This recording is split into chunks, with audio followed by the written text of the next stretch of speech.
ನಮಸ್ಕಾರ ವೀಕ್ಷಕರೇ. ಕನ್ನಡದಲ್ಲಿ ಸದ್ಯಕ್ಕೆ ಟ್ರೆಂಡಿಂಗಲ್ಲಿ ಏನಿದೆ ಅಂತಂದರೆ ಸೋಷಿಯಲ್ ಮೀಡಿಯಾದಲ್ಲಿ ಎಲ್ಲಿ ನೋಡಿದ್ರು ಟ್ರೆಂಡಿಂಗ್ ಏನಂದರೆ ಶಾಂತಿ ಕ್ರಾಂತಿ.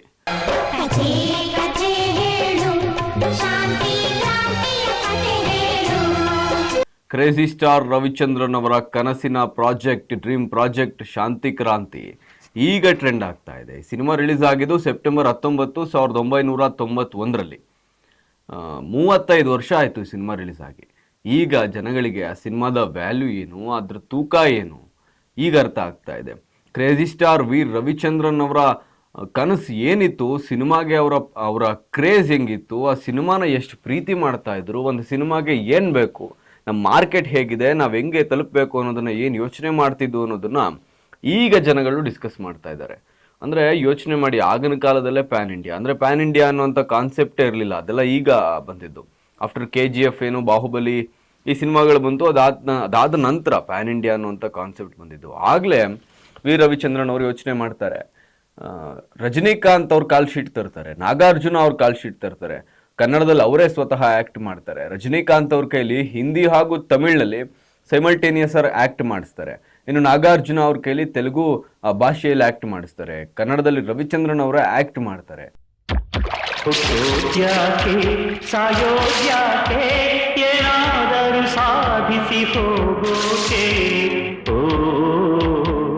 ಅದೇ ಸೆಟ್ನಲ್ಲಿ 4 ಭಾಷೆಗಳಲ್ಲಿ ಸೈಮಲ್ಟೇನಿಯಸ್ ಆಗಿ ಶೂಟ್ ಮಾಡ್ತಾ ಇದ್ರು. ರಜನಿಕಾಂತ್, ನಾಗಾರ್ಜುನ, ವಿ ರವಿಚಂದ್ರನ್, ಇನ್ನು ರಮೇಶ್ ಅಂತ ಕಲಾವಿದ್ರು, ಅನಂತ್ ನಾಗ್ ಅಂತ ಕಲಾವಿದ್ರು, ಜೂಹಿ ಚಾವ್ಲಾ ಅವ್ರನ್ನ ಕರ್ಕೊಂಡು ಬಂದಿದ್ರು.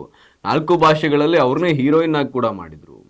ಅಂದರೆ ದೊಡ್ಡಣ್ಣ ಅವರು ಒಂದು ಇಂಟರ್ವ್ಯೂಲ್ ಕೂತ್ಕೊಂಡು ಹೇಳ್ತಾರೆ, ಟ್ಯಾಂಕರಲ್ಲಿ ಹಾಲು ತರಿಸ್ತಾ ಇದ್ರು ಮಕ್ಕಳಿಗೆ, ಯಾರು ತರ್ಸೋಕ್ಕಾಗುತ್ತೆ ಅಂತ. ಇನ್ನು ಎಸ್ ನಾರಾಯಣ್ ಅವರು ಒಂದು ಕಡೆ ಹೇಳ್ತಾರೆ, ಕೇಟ್ರಿಂಗ್ ಅವರು ಗ್ಲೌಸ್ಗಳನ್ನ ಹಾಕೊಂಡು 5 ಸ್ಟಾರ್ ಹೋಟ್ಲ್ ರೀತಿ ಬಡಿಸ್ತಾ ಇದ್ರು. ಪ್ರತಿಯೊಂದು ಭಾಷೆಗೂ ಸಪ್ರೇಟ್ ಮ್ಯಾನೇಜರ್ಗಳು, ಸಪ್ರೇಟ್ ಕಾರ್ಗಳು, ಒಬ್ರನ್ನೊಬ್ರು ಯೂಸ್ ಮಾಡ್ತಿರ್ಲಿಲ್ಲ ಅಂತ.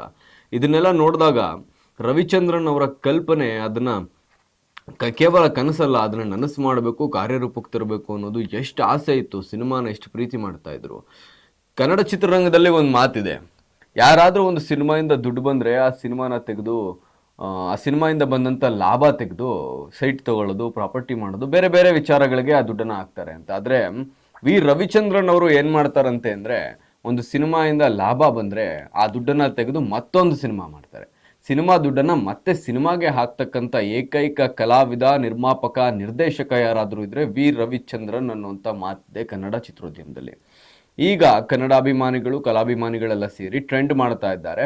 ಶಾಂತಿ ಕ್ರಾಂತಿ ಸಿನಿಮಾನ ರಿಲೀಸ್ ಮಾಡಿ, ರವಿಚಂದ್ರನ್ ಅವರ ಸಿನಿಮಾ ಆಗ ಸೋತಿರ್ಬೋದು, ಆ ಜನ್ರೇಷನ್ನಲ್ಲಿ ಸೋತಿರ್ಬೋದು, ಆದರೆ ಈಗಿನ ಜನ್ರೇಷನ್ಗೂ ಕೂಡ ಆ ಕತೆ ಆಪ್ಟ್ ಆಗಿದೆ. ಈಗ ರಿಲೀಸ್ ಮಾಡಿ ನಾವು ಗೆಲ್ಲಿಸ್ತೀವಿ ಅಂತ. ನನಗೂ ಕೂಡ ಇದನ್ನು ನೋಡಿದಾಗ ಅನ್ನಿಸ್ತು, ಇಂತಹ ಸಿನಿಮಾ ಯಾಕೆ ಅವಾಗ ಓಡಲಿಲ್ಲ, ಇಂಥ ಸಿನಿಮಾ ಇಂಥ ಕಾನ್ಸೆಪ್ಟ್ ಇಟ್ಕೊಂಡು ಮಾಡಿದ್ದಾರೆ ರವಿಚಂದ್ರನ್ ಅವರು, ಯಾಕೆ ಓಡಲಿಲ್ಲ. ಅದು ಒಂದು ಲೈನ್ ಬರುತ್ತೆ ಸಾಂಗ್ನಲ್ಲಿ, ಬರೀ ಬೆತ್ತಲೆ ಜನರ ನಡುವೆ ಬಟ್ಟೆಯ ತುಟ್ಟರೆ ಮನ್ನಣೆ ಇಲ್ಲ, ನಿಯತ್ತಕ್ಕೆ ಕಾಲ ಇಲ್ಲ, ಇಲ್ಲಿ ಧೋಕಾ ಮಾಡೋರಿಗೆ, ಕೆಟ್ಟ ಕೆಲಸ ಮಾಡೋರಿಗೆ ಮನ್ನಣೆ, ಭ್ರಷ್ಟಾಚಾರ ಮಾಡಿಕೊಂಡು ರಾಜಕಾರಣ ಮಾಡೋರನ್ನ ಯಾವುದೋ ಸ್ಥಾನದಲ್ಲಿ ತೊಗೊಂಡೋಗಿ ಕೂಸಿರ್ತೀವಿ ನಾವು, ನಿಯತ್ತಾಗಿರೋರಿಗೆ ಪಾಪ ಒಂದು ಹೊತ್ತು ಅನ್ನಕ್ಕೂ ಗತಿ ಇರಲ್ಲ, ಪರದಾಡ್ತಿರ್ತಾರೆ. ಅದನ್ನು ಯಾವ ರೀತಿ ಹೇಳ್ಬೋದು, ಆ ರೀತಿ ಲೈನ್ಸ್ಗಳನ್ನ ಯೋಚನೆ ಮಾಡೋಕ್ಕಾರೋ ಸಾಧ್ಯನಾ ಈಗಿನ ಜನ್ರೇಷನ್ ಸಿನಿಮಾ ಮೇಕರ್ಸ್ಗೆ? ಈಗ ಇದನ್ನೆಲ್ಲ ನೋಡಿದಾಗ ಜನಗಳು ರವಿಮಾಮನ ಕನಸು ನನಸಾಗಲೇಬೇಕು, ರವಿಮಾಮ ಮತ್ತೊಮ್ಮೆ ತೆರೆ ಮೇಲೆ ಬಂದು ಅವರ ಕನಸು, ಅವತ್ತೇನು ಸೋತಿತ್ತು ಸಿನಿಮಾ, ಅದರಿಂದಾನೇ ಮತ್ತೊಮ್ಮೆ ಕಷ್ಟದಲ್ಲಿರುವಂಥ ರವಿಚಂದ್ರನ್ ಅವರು ಮತ್ತೆ ರಿಚ್ ಆಗಬೇಕು, ಅವ್ರ ಸಿನಿಮಾ ಗೆಲ್ಲಬೇಕು ಅಂತ ಹೇಳ್ತಿದ್ದಾರೆ.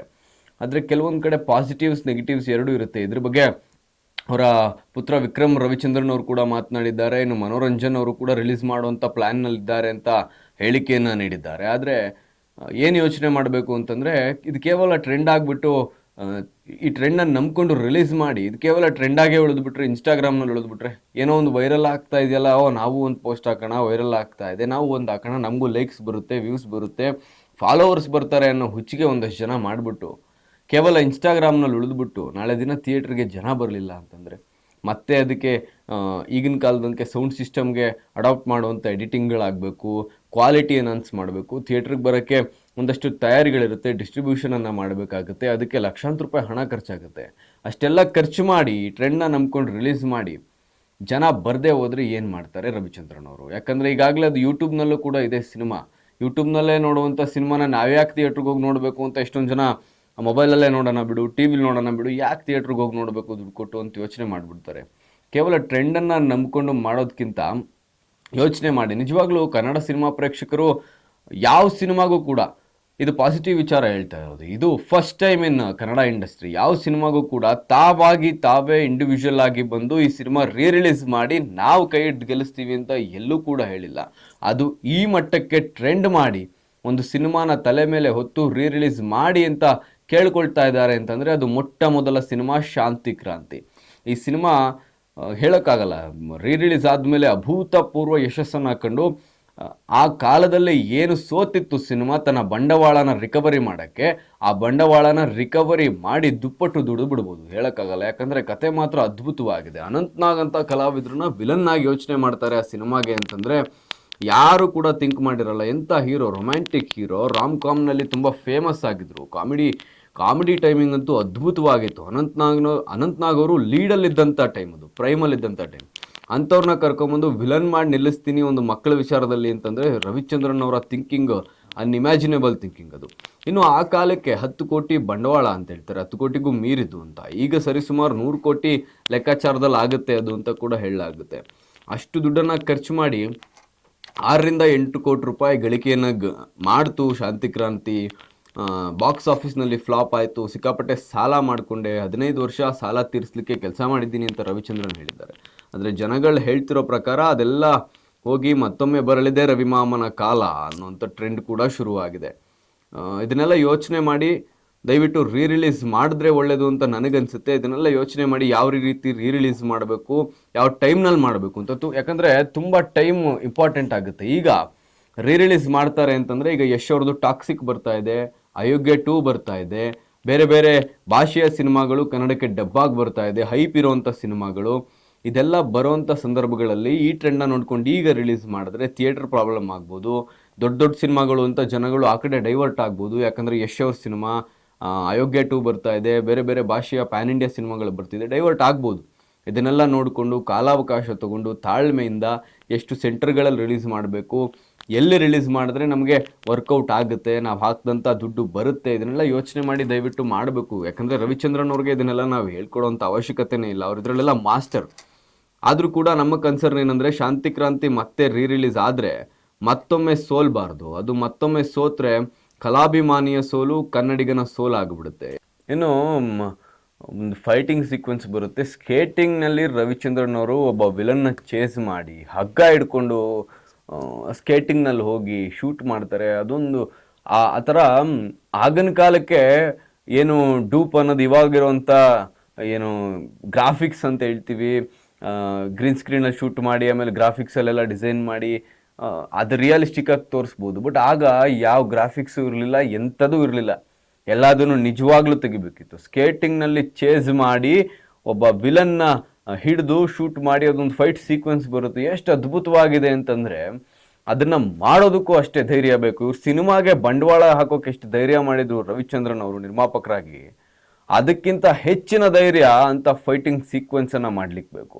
ಹಾಗಾಗಿ ಇವತ್ತು ಯಾಕೆ ಇಷ್ಟು ಟ್ರೆಂಡ್ ಆಗ್ತಾ ಇದೆ ಅಂತಂದರೆ ಅದರಲ್ಲಿ ಬರೆದಿರುವಂಥ ಒಂದೊಂದು ಸಾಲುಗಳು, ಆ ಸಾಂಗ್ಗಳಲ್ಲಿ ಬರುವಂಥ ಒಂದೊಂದು ಸಾಲುಗಳು, ಆ ಡೈಲಾಗ್ಗಳು, ಆ ಮೀನಿಂಗ್ಫುಲ್ ವಿಚಾರಗಳು, ಆಮೇಲೆ ಅದಕ್ಕೆ ತೊಗೊಂಡಿರ್ತಕ್ಕಂಥ ರಿಸ್ಕು, ಆಗಲೇ ಪ್ಯಾನ್ ಇಂಡಿಯಾ ಅನ್ನುವಂಥ ಥಿಂಕಿಂಗು, ಅದಾದಮೇಲೆ ಆ ಫೈಟ್ ಸೀಕ್ವೆನ್ಸ್ಗಳಲ್ಲಿ ಅವ್ರು ತಗೊಂಡಿರುವಂಥ ಕಷ್ಟಗಳು, ಆ ಸಾಹಸಗಳು, ಎಲ್ಲ ವಿಚಾರಗಳು ಒಟ್ಟಿಗೆ ಸೇರಿ ಕನ್ನಡ ಪ್ರೇಕ್ಷಕನಿಗೆ ಯಾಕೆ ಈ ಥರ ಸಿನಿಮಾ ಸೋಲ್ತು, ಈ ಸಿನಿಮಾಗಳು, ಈ ರೀತಿ ಸಿನಿಮಾಗಳು ಯಾಕೆ ಬರ್ತಾ ಇಲ್ಲ, ಎಲ್ಲ ಒಂದು ಜಾನ್ರ ಸ್ಟೋರಿಗೆ ಸ್ಟಿಕ್ ಆಗೋಗಿದಾರಲ್ಲ, ಮತ್ತೆ ಗೆಲ್ಲಿಸಲೇಬೇಕು ರವಿಚಂದ್ರನ್ ಅವ್ರನ್ನ, ಶಾಂತಿ ಕ್ರಾಂತಿನ ಅಂತ ಇದೇ ಕಾರಣಕ್ಕೆ ಜನಗಳು ಮತ್ತೊಮ್ಮೆ ಅದ್ರ ಕೈ ಹಿಡಿಯೋದಕ್ಕೆ ಹೊರಟಿದ್ದಾರೆ.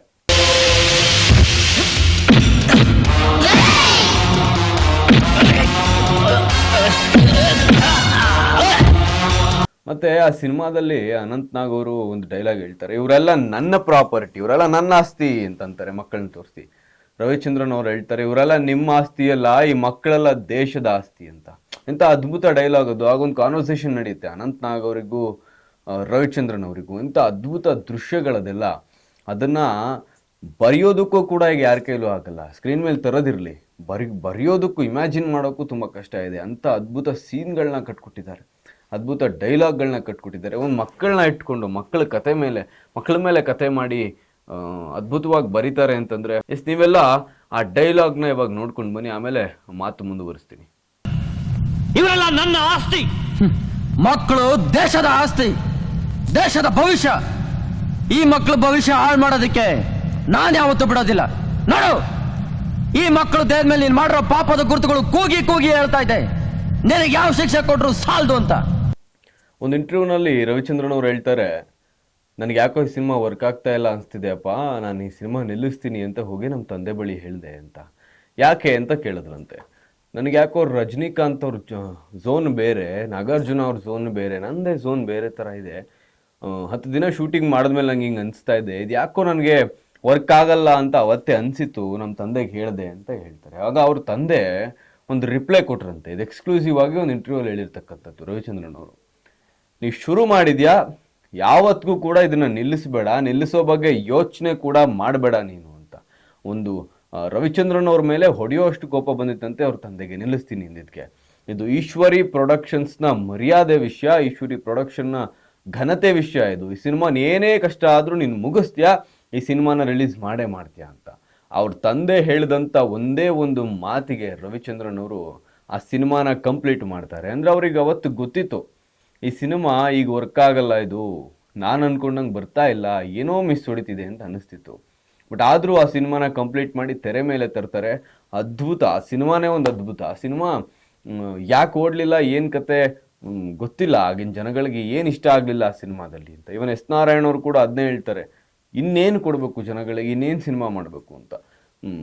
ಐ ಡೋಂಟ್ ನೋ, ಈಗಾದರೂ ಜನಗಳು ಕೈ ಹಿಡಿತಾರ ಕಾದು ನೋಡಬೇಕು. ಎಸ್, ಇದಿಷ್ಟಾಗಿತ್ತು ನನ್ನ ಮಾತು ಶಾಂತಿ ಕ್ರಾಂತಿ ಸಿನಿಮಾ ಬಗ್ಗೆ. ಇನ್ನಷ್ಟು ಸುದ್ದಿಗಳ ಅಪ್ಡೇಟ್ಗಾಗಿ ನೋಡ್ತಾ ಇರಿ ವೀಕ್ಷಕರೇ ನಿಮ್ಮ ಫಸ್ಟ್ ವೇವ್ ನ್ಯೂಸ್. ಮೇಡಮ್ ಚೆನ್ನಾಗಿ